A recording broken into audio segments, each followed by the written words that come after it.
ఇక పిసిసి అధ్యక్షుడిగా రాజకీయం చూపిస్తా, మా సర్కారును పడగొడతామంటే ఊరుకుంటామా? ఈ రోజే ఒక గేటు తెరిచాం, కాంగ్రెస్లోకి చేరికలపై రేవంత్ రెడ్డి. గంజాయి మొక్కలు తొలగించే పనిలో ఉన్న 2050 లక్ష్యంగా అభివృద్ధి ప్రణాళిక. మీట్ ది మీడియాలో ముఖ్యమంత్రి వ్యాఖ్యలు.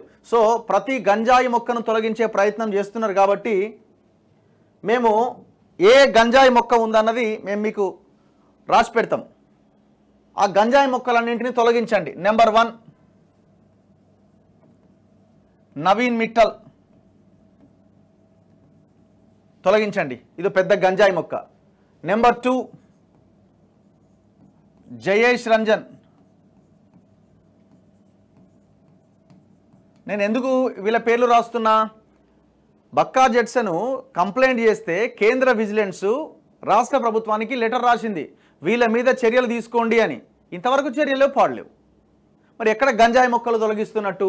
నెంబర్ 3 సుల్తానియా.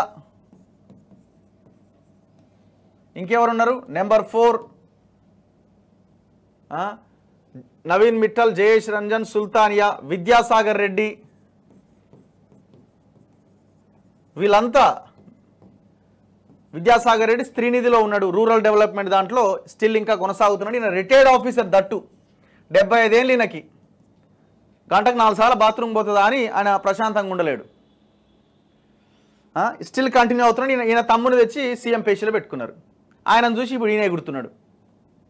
పెద్ద స్కామ్, పెద్ద ఎత్తున కొల్లగొట్టిండు. లక్ష్మారెడ్డి. ఈ లక్ష్మారెడ్డి ఎవరండి? ఒకే బైక్ మీద 120 గొర్రెలు తీసుకుపోయారు కదా, 126 గొర్రెలేమో. ఇగో ఆ గొర్రెల బ్యాచ్ ఇది. ఈయన ఏడున్నాడు? Retired officer. ఈయన ఇప్పుడు ఎన్నున్నాడు? ఎస్సీ కార్పొరేషన్లో స్టిల్ ఇంకా దాదాపు 90,000 జీతం తీసుకుంటా కంటిన్యూ అవుతూ ఉన్నాడు. మరి ఈ గంజాయి మొక్కల్ని ఎప్పుడు తొలగిస్తారండి? ఈ గంజాయి మొక్కల్ని ఎప్పుడు తొలగిస్తారు? ఎవరెవరు ఉన్నారు ఇంకా?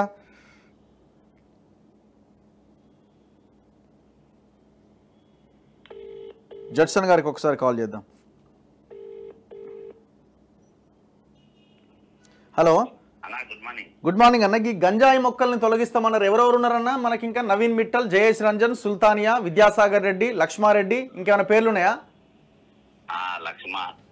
లక్ష్మారెడ్డి ఉన్నారు అన్న. మొన్న ఇంకొకటి ఒక పేరు మనం మాట్లాడినాం. ఎవరైనా? బిహార్ వాడు. అదిర్ సిన్హానా ఏదో ఉంది కదా? అదిర్ సిన్హా. ఓకే. అదిర్ సిన్హా ఉన్నారు అన్న. ఇప్పుడు రిటైర్మెంట్ అయిన 1038 మంది అయింది. అదేమైంది అన్న? 7వ నెంబర్. ఎంతమంది మొత్తం? 1038 మంది. 1038 మంది రిటైర్డ్ అధికారులు ఇంకా స్టిల్ ఇంకా కంటిన్యూ అవుతున్నారు. శాంతి కుమారి గారు హడావుడిగా ఆగమేఘాల మీద హెచ్ఓడీలందరికీ లెటర్ రాసి ఇమ్మీడియట్గా ఈ సమాచారం కావాలన్నది. వాళ్ళు లెక్క కట్టి ఇంతమంది రిటైర్డ్ ఆఫీసర్లు ఇంకా గవర్నమెంట్లో ఉన్నారన్నారు. ఇంతవరకు వాళ్ళ మీద చర్యలు లేవు. వాళ్ళ అక్కడనే ఉన్నారు. ఆ రిటైర్మెంట్ ఎంప్లాయీస్ అంతా అట్నే కొనసాగుతా. ఇప్పుడు అరవింద్ కుమార్ స్టిల్ ఉన్నాడు కదా? ఆయన ఉన్నాడు. ఇప్పుడు దీనికి బంధు అడ్వైజర్ గా లక్ష్మారెడ్డి శాఖలు ఉన్నాడు. అవునా? ఇప్పుడు ఆయనను ముట్టుకోరు కానీ ఆయన కింద ఉన్న వాళ్ళందరినీ ఏసీపీ డ్రాఫ్ట్, ఎస్సీ ఎస్టీ బీసీలు ఉన్న వాళ్ళందరినీ ముట్టిండ్రు. లక్ష్మారెడ్డి అనేటోడు ఆ విధంగానే కొనసాగుతుంది. 80,000 రూపాయలు జీతం అంటే ఆయనకు దళిత బంధుల. ఆయన తీయలే. హార్టికల్చర్ లో వెంకటరామరెడ్డి అని ఉండే, ఆయన మీద ఏం యాక్షన్ లేదు అన్న. ఇప్పుడు వెళ్ళిపోయిన వాళ్ళ మీద కూడా ఇష్టం అవినీతి సంపాదించుకొని వెళ్ళిపోయిన వాళ్ళని ఎట్లా వదిలేస్తారు అన్న? ఇప్పుడు ప్రభాకర్ రావు అంటే రిటైర్డ్ అయ్యి ఇన్ని రోజులు చైర్మన్. అసలు ప్రభాకర్ రావు ఎక్కడున్నాడో తెలియదు ఇంతవరకు. అతిగతి ఏ దేశంలో ఉన్నాడో ఏడున్నాడో. తెలంగాణ పైసలు లక్షల కోట్లు ఆగమైపోయినాయి పైసలు. అవును. ఆయన పైన ఎంక్వైరీ లేదు, కేసు లేదు, ఏం లేదు. ఆయనది ఆయన వదిలేసారు. కాబట్టి ఈ రోజు చాలా మంది ప్రమోషన్లు అయిపోయినాయి రిటైర్మెంట్ ఎంప్లాయ్ చేయబట్టి. చాలా మంది ఎవరికైతే ప్రమోషన్లు రావాలన్నా వాళ్ళ ప్రమోషన్ లేకున్నారు. వీళ్ళేమో ఈడ కూర్చున్నారు. తక్కిన ఉద్యోగాలకేమో ఇలా మొత్తం హైదరాబాద్ ఉన్న మాక్సిమం 1038 మంది దాదాపు హైదరాబాద్ లో ఇక్కడనే తిష్టేసుకొని కూర్చున్నారు. ఇక్కడ ఉండాల్సిన వాళ్ళేమో జిల్లాలలో పనిచేస్తున్నారు. జిల్లాలలో ఉండాల్సిన వాళ్ళేమో 317 జీవోలు చేయబట్టి ఆదిలాబాద్ లా, గద్వాల, ఆడ ఈడ మారుమూల ప్రాంతాలలో వాళ్ళు ఉన్నారు. రైట్ అమ్మా, థ్యాంక్ యూ. సో ఇది మరి గంజాయి మొక్కల్ని ఎప్పుడు తొలగిస్తారని మేము అడుగుతా ఉన్నాం.